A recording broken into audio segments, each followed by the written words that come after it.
This is the One Table Podcast, created by the Unity Builders Ministry that exists to cultivate a culture of oneness that reflects the character of God. Back to the One Table Podcast, where we have honest conversations about unity, justice, and reconciliation in the multi-ethnic church. I'm Jen Cook, joined as always by my co-host, Gary Chalk. Good morning. And Juan Moore. What's up, everybody? Our episode today is about navigating difficult conversations on race. Welcome. Another soft conversation I see we're having today. Easy, baby. Easy, you know. Mm-hmm. Think about this all the time. Well, this time it's not just us in the room. All right. So we brought our friend, the expert.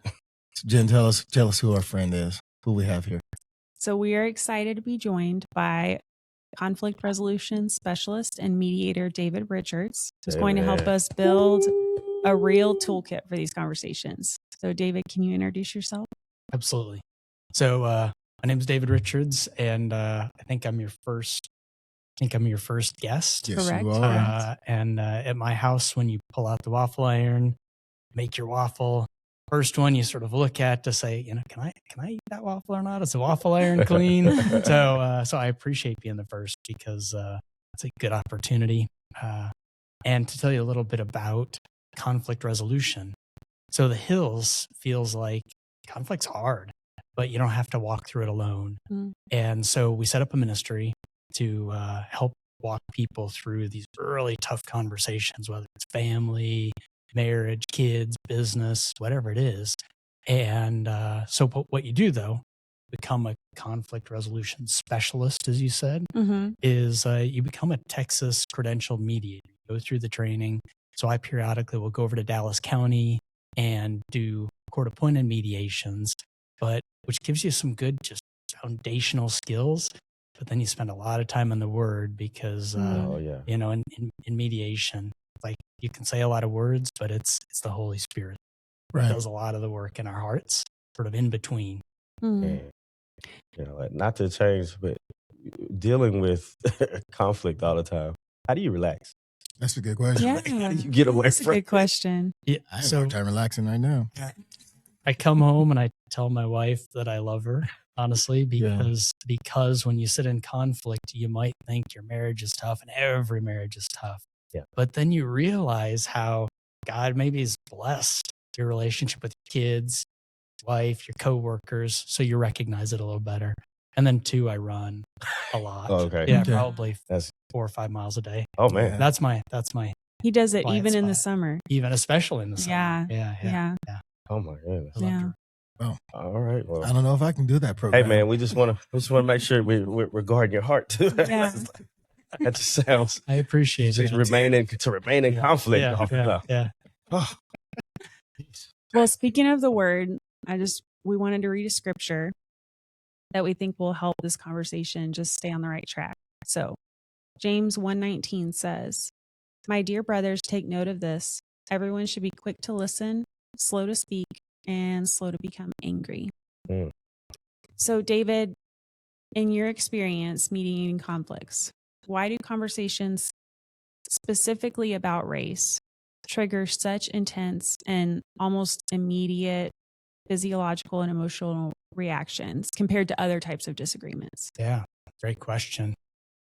So I think there's 2 things that come to mind when I think about race and conflict. One, most conflict we sort of see coming, meaning it's maybe a spouse, it's a child, it's a business partner, but it's someone we deal with. We know there's conflict, so we can sort of gear up for it when we get ready for that. But race can happen anywhere at any time. You're having a good conversation, and then all of a sudden somebody lobs something out there that frankly hurts. And we immediately move from like our executive brain, the part that thinks rationally, to our lizard brain, the fight or flight. And we find ourselves in this deep place. And one thing further that happens in all conflict, but especially I think in race conflict, is there's this thing called emotional memory. And it's the part of yourself that when you're calm, cool, and collected, you're like, I've got this. I've dealt with that thing. But then when you get angsty, you get angry, even happens happy side too. All these things come flooding back, and you relive all the previous hurts and things, and it literally it lights a fuse that makes things worse than they would have been if you would have been able to stay calm, cool, and collected. Mm-hmm. And so then all of a sudden the temperature goes up and birds fly. Oh, man, would you, in having difficult conversations, and I think just in life in general, would you say the time and the place means a lot to have the conversation? Absolutely. So whenever I think about conflict, I think there's sort of whatever you're talking about, but then there's all the stuff on top of it. And it might be how you as a person or how I deal with conflict. Like maybe I'm competitive, maybe I'm really collaborative, maybe I like to go in the other room when things are getting heated. So there's that, but there's also like hangry. Am I hungry or tired? Did I just get off of a hard day of work? So sometimes it's like not even the thing. We find we're not having the conversation we thought, not because of the topic, but because of, just like you said, how we feel and how prepared we are for it. So a good tip, anytime I'm starting to feel heated, start to think, is it the thing or is it, something else? That's Right. good. That's good. That is good. I didn't even think about it like that. Yeah. That's- And the emotional brain, I like what you said about fight or flight. And then there's also freeze and fawn, right? So like you could freeze literally, or fawn meaning like, I think, honestly, I think a lot of white people do this where they're like, oh yeah, whatever. It's cool. It's cool. Like they're trying to please the person, but then the conversation doesn't actually happen.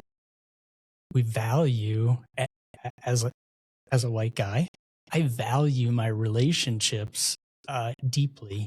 And to your point, sometimes tactically, it feels like, okay, I can brush this thing aside because it might not mean as much to me. And then all of a sudden, what I don't realize is this is the lived experience of my friend. Mm-hmm. And it becomes deeply painful when I think I've done them a good service. Why does that seem like such an easy thing to comprehend, that the relationships matter in this? And I mean, I got Jen and David here, so I'm gonna let y'all speak for all white people. Come on. Well, maybe not all, but it's something about that, like, because both of you guys, like, you're doing conflict resolution. Jen, you're heavily involved. Like, when did you feel that I feel safe to have these conversations? And then, especially from a perspective, Twan, you and I, we've had race conversations probably our whole life growing up, and some of them probably wasn't the most healthy, but but for you too, like when we're talking about these, you've had to have some hard conversations, and sometimes when we get into them, we come from a place of guilt or whatever whatever emotions we're bringing. So I think, especially within the church, how did you guys get there? I'm curious to know.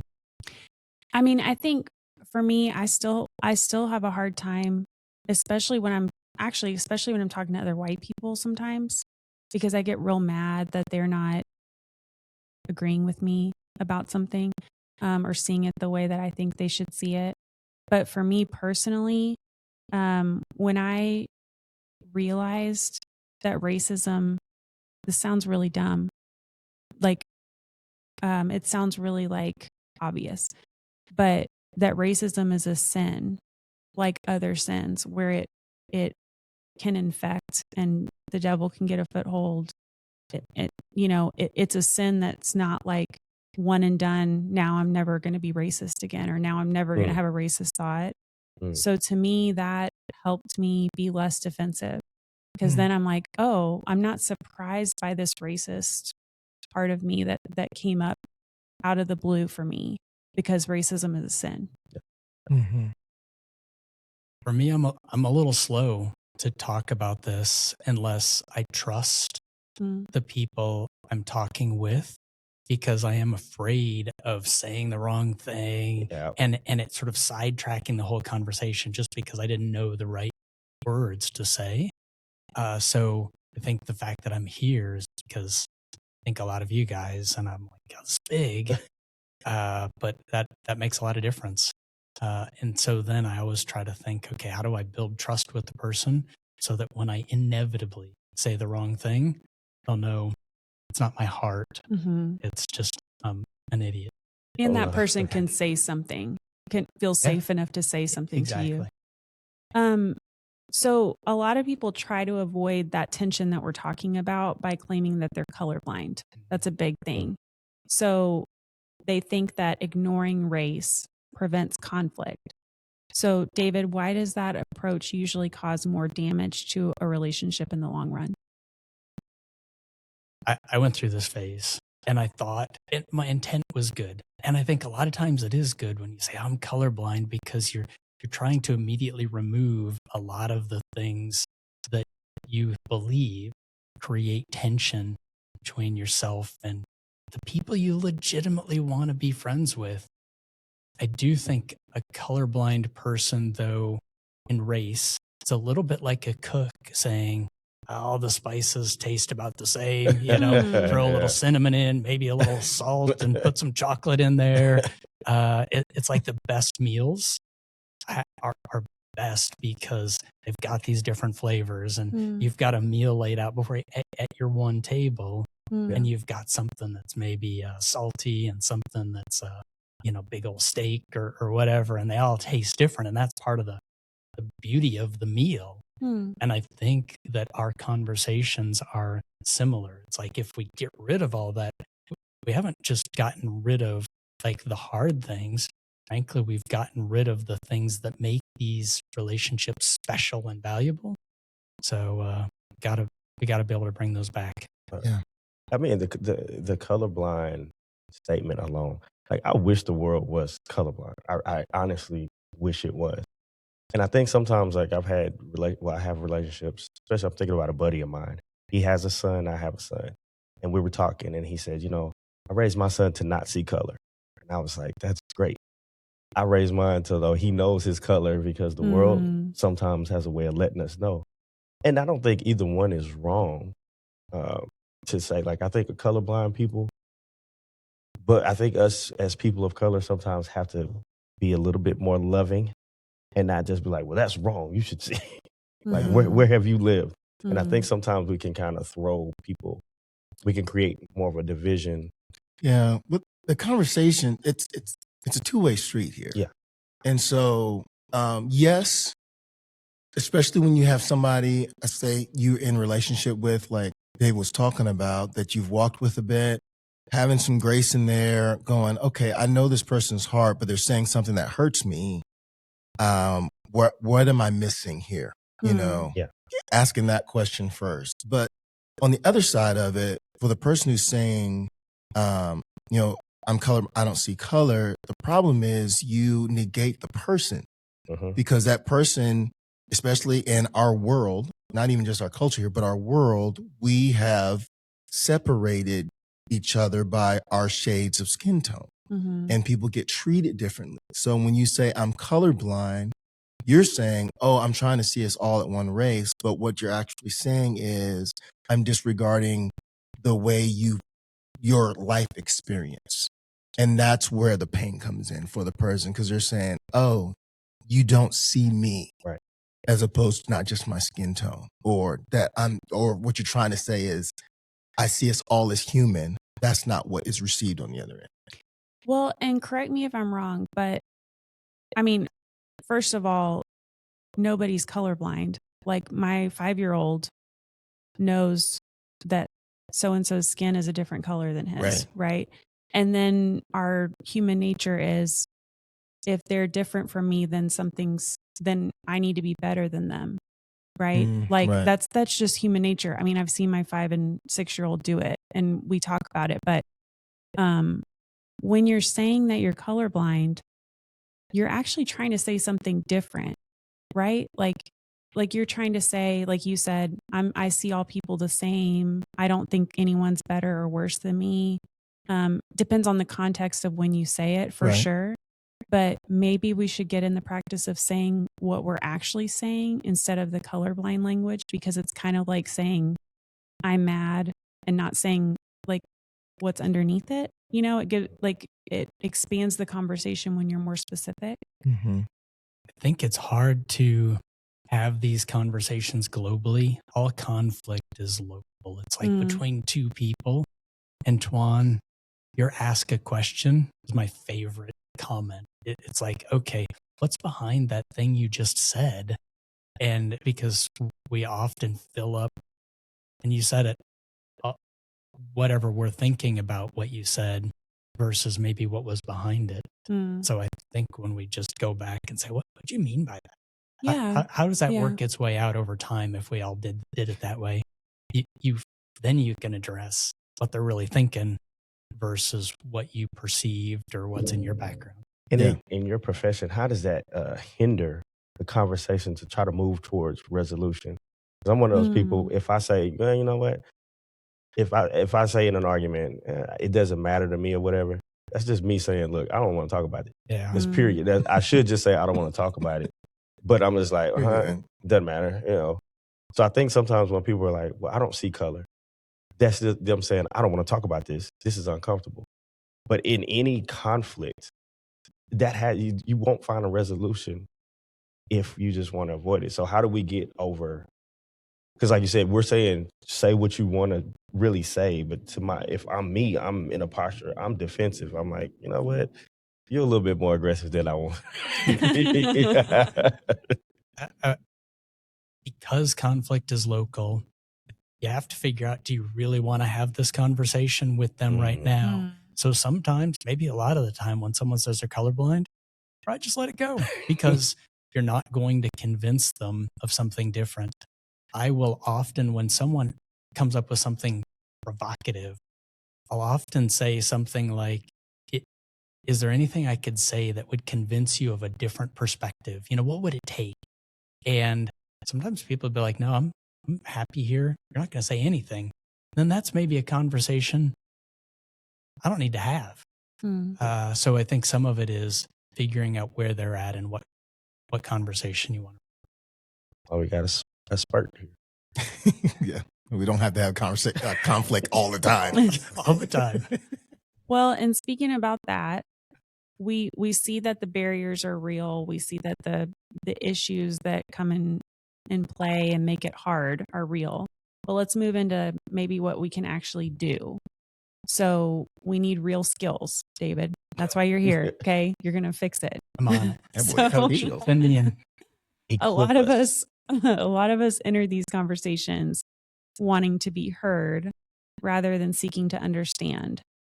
So what are some practical, actionable steps to become a true active listener when it's a tense topic? I'm going to give you two. So I'll wrap this together in a bow a little bit at the end, but I'll sort of share some specific tactical things that I do and that I coach people to do in conflict that work pretty well.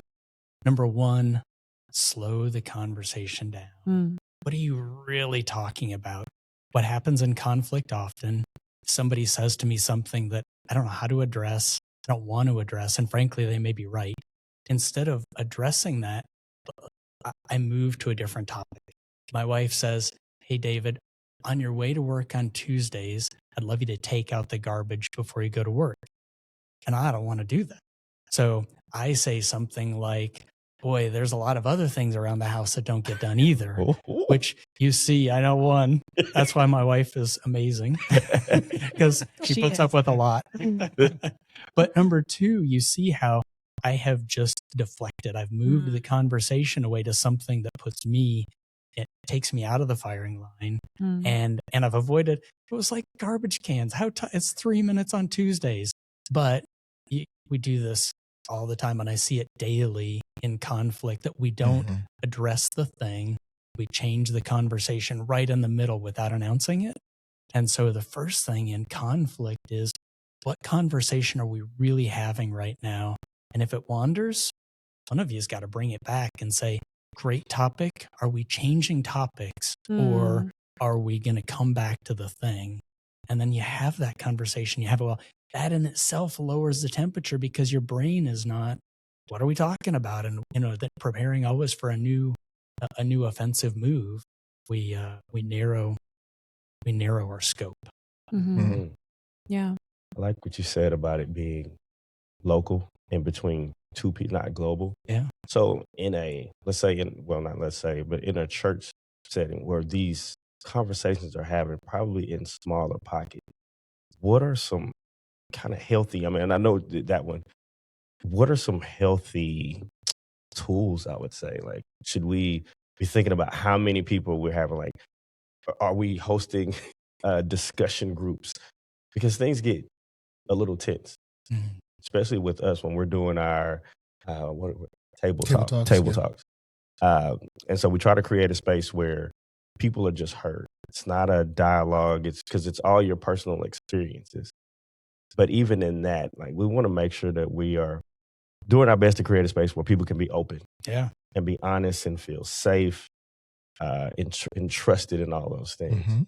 So if you could just give us as a ministry, maybe some tools for us as a ministry, how to communicate. My favorite tool, and a lot of you guys have heard this before, is empathy. We fill that word with a lot of meaning, but I'm going to give you 3 steps that work every time I've used it. Number 1, you're saying something to me that I need to process, whether I agree or not. I try to listen. I try to concentrate on what you're saying rather than on my rebuttal. And then number 2, I simply try to repeat it back to you in summary form without a bunch of editorializing. I don't have to agree with you. I'm not supporting it. I'm not advocating. I'm simply trying to say, Gary, this is what I heard you saying. And I give you a chance to disagree if I got it wrong. And then number 3, say, boy, it sounds like there's a lot more behind that. Or I try to label what I think you were feeling when you said it. Boy, that sounds like it was painful. Or I think there's more to unpack there. You can say that to anybody about anything. And all of a sudden, as the recipient, every time somebody does this to me, I'm like, I feel heard. The nice thing about this is that it not only lowers the temperature, again, it's a topic we'll talk about a lot, but it makes me as the active listener, the repeater back, it helps my brain process what you said differently than if I was looking to rebut it. And it allows me to engage on the things that really matter to you. So it's good for everybody. So, do you find that helps you stay present when you're getting defensive or anything? Or are there other tips too that can help somebody stay present in the conversation when they're feeling uncomfortable? So I'm going to get 4 tips out there that we've already talked about. Low and slow. Okay. Anytime a conversation is heating up, and frankly, this is one that makes me laugh when people do it well, when you simply lower your voice a little bit, slow the conversation down, it literally changes the way people think about that conversation. It's a negotiating habit if you're like an FBI negotiator or whatever. Number 2, empathy. Number 3, ask a question. And number 4, pause and pray. So I don't know if you've ever been in a conversation where you're like, this thing is going sideways. Maybe in your head, start like, God, help me handle this well. I would encourage you, especially if you're with a brother or sister in the Lord, say it out loud. Say, hey, God, right now, things are going sideways. I'm trying to say something. This person's trying to say something. We're talking past each other. You're here. I don't know what you want us to get out of it, but it's probably not this. Help us just do this thing well. It will change your conversation, especially after the person is like, are you seriously praying right now in the middle of this conversation? They're like, you were just yelling at me a minute ago. It's okay. It doesn't matter. Get God in the middle of it. I wish I'd had these tools growing up. Same. My mom, man. Yeah. You try to slow a conversation down with your mom. It doesn't always work. Take this down. Important caveat. Parents and kids, they are like kryptonite to any of this stuff. That doesn't work. Okay, that's good to know.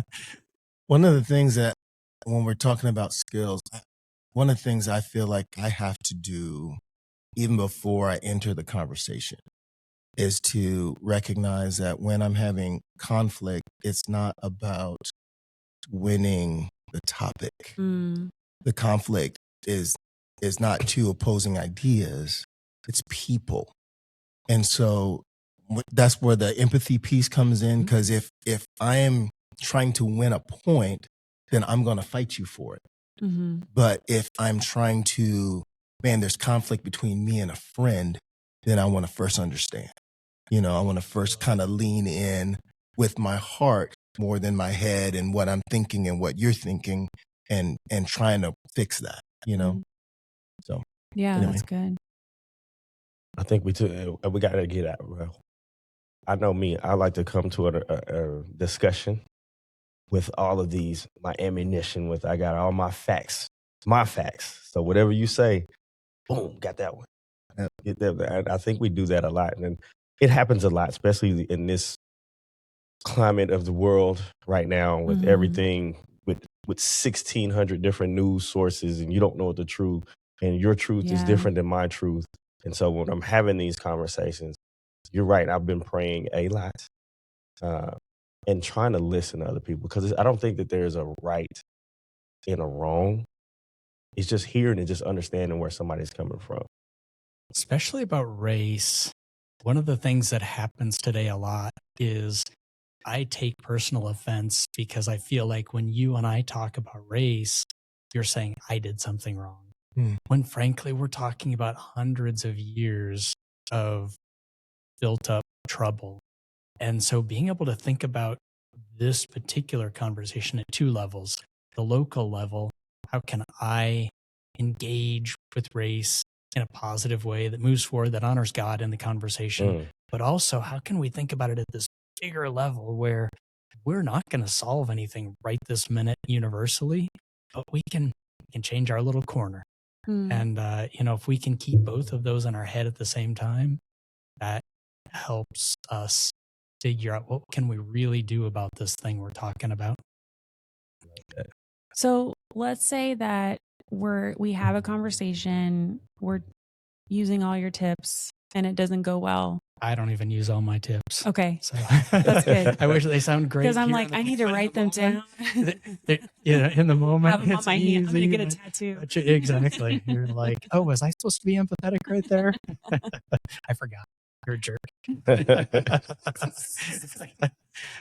So what does it look like after it goes, like if something really ruptures in the relationship as a result of having these conversations, which I'm sure it will. Yeah. So like, how do you fix that? What does that look like? What do we do next? We can only change ourselves, frankly. Okay. So this is going to be very local Okay. and probably feel bad. Mm. Number one, what was my part of how the thing went sideways? I think I need to understand that. And then two, and I'm glossing over so much here, but I need to be able to authentically apologize for my part. Here's what's hard is, Gary, like in the thing you were just talking about, you may have been right. Your facts may have been accurate.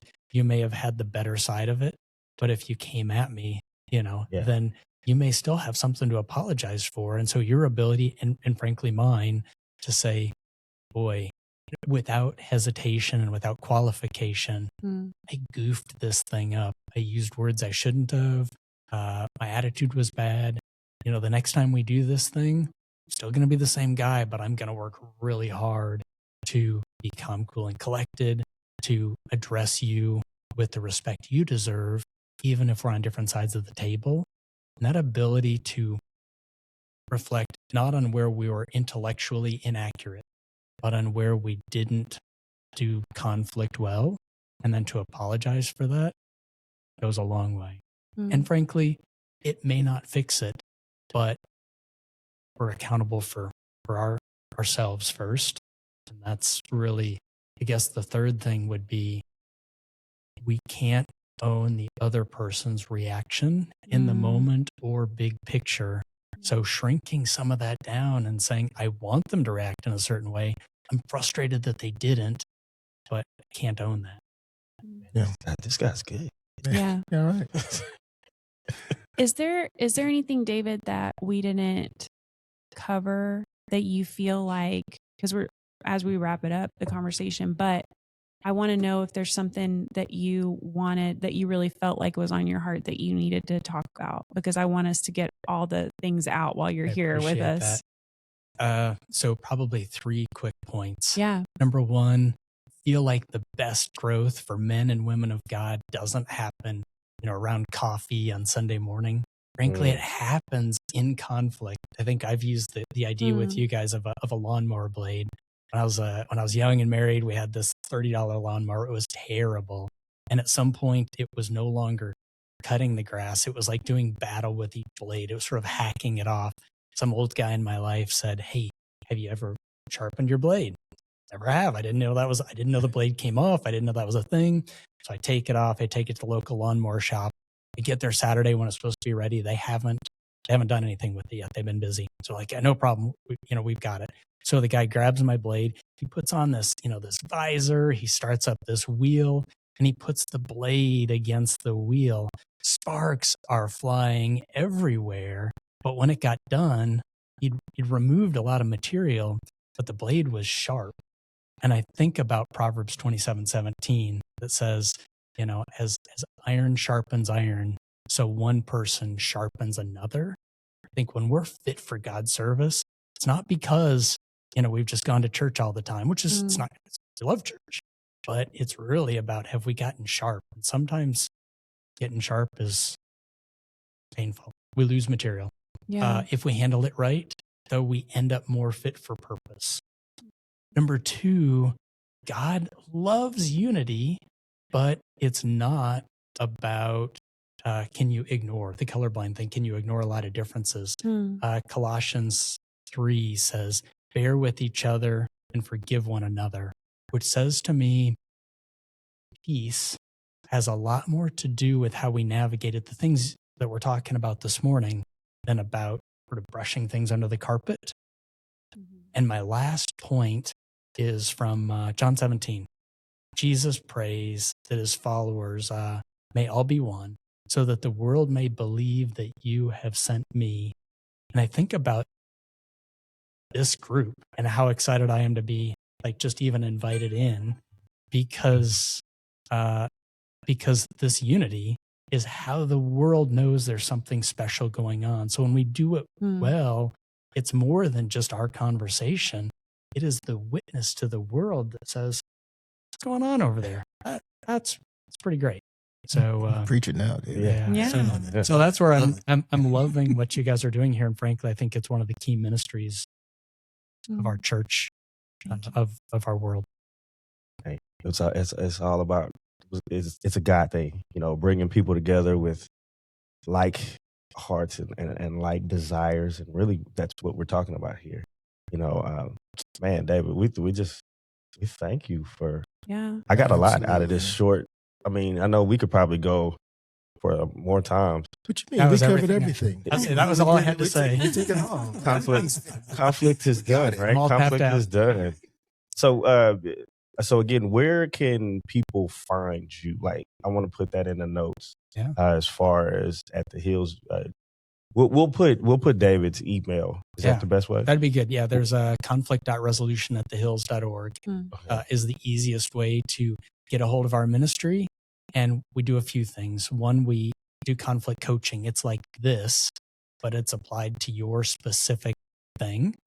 Number two, we do mediations, two parties sitting down, they've got this thing.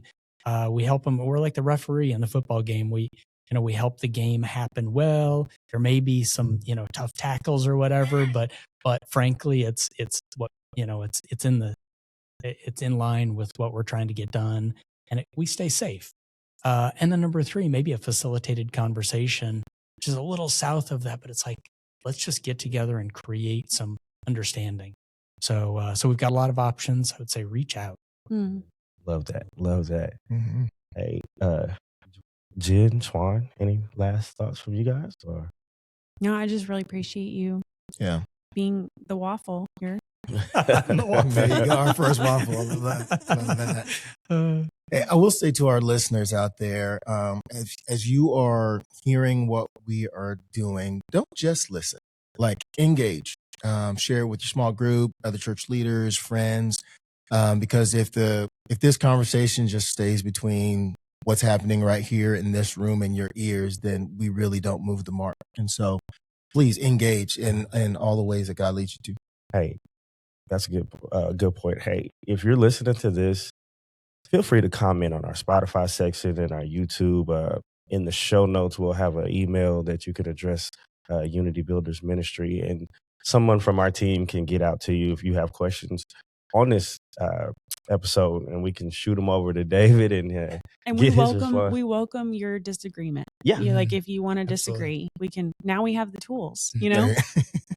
But our next episode is justice as a kingdom value. And we're going to be exploring the intersection of justice and the gospel in the multi-ethnic church. Amen. Hey, well, thank you for pulling up to the One Table podcast. We always have a seat available at God's table. Our desire is his desire in his heart. He loved us so much, and so we want to love all of you. And so until next time, peace and blessings, guys. All right.